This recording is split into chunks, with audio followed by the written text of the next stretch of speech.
Hi, I'm PJ Auclair, Master Instructor Trainer for Merrithew. Today I'm going to show you some of my favorite moves from the athletic conditioning on the reformer. I'll be using the roll down bar coming from the vertical frame as well as the ropes. So the first thing you have to do in order to get prepared for these exercises is to take your strap off, place it off to the side, and then take that hook and place it right on the roll down bar hook. From there, then you're gonna kneel on top of the carriage. So let's get up to kneeling. Now, I've got a half a spring on there right now, and that's about right. I maybe could go a little heavier, but for the point of demonstration, I'm gonna keep it on a half spring. Now, I've got myself situated here on the reformer so that my feet are hanging off the back. That's gonna provide me with a really good range of motion. Okay, so let's get started with the rowing. I'll keep the rope on the same side as I'm going to rotate toward. So I'm gonna take my arms, hold on to the outsides of the hooks on that roll down bar, pull it toward me, and then rotate and press out. So now I've got equal pull and equal push. So I wanna feel as though both arms are pulling in and both arms are pushing out. I'm gonna pull and push and use my breath here, inhale, exhale, press away. Use that exhalation to help facilitate that core connection, which you definitely will need. Inhale and exhale, press.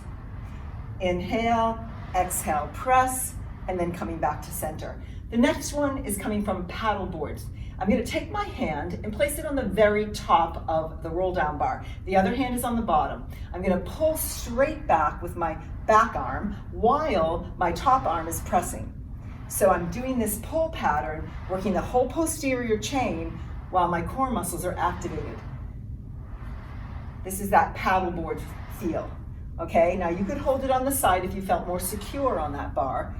Now I'm gonna show you how to add a little bit more variety to this. So now I'm gonna do a bit of a side bend and then rotate around.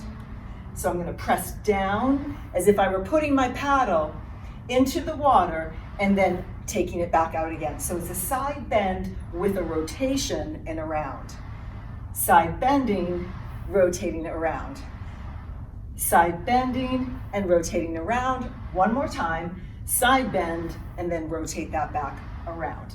Okay, the other side is screaming for some attention. Let's press that off and grab your other rope, attach it on the other side, and we'll go right into our high row. So now I take my hands on the outside, same idea. I pull and then push. Pull and then push. So rotation is a combination of push and pull. So here, I'm gonna think about going in my left direction. I'm pulling back with my left as I'm pushing forward with my right. And the asymmetry of the rope really challenges my ability to maintain good fluidity and good symmetry. One more, and then we go to the paddle. I take my hand on the top, I can make my arms nice and strong, and then press down. So I'm driving my top arm down as I'm pulling with my back arm. Using that breath, exhale, inhale, exhale, press it through, and then going into the third variation where we start to add a little bit of a side bend and then a rotation. So again, that side bend and rotation, side bend. You've got to really control the carriage the whole time. Side bend and rotate. You can gaze straight ahead, especially if you're training an athlete to be in the water.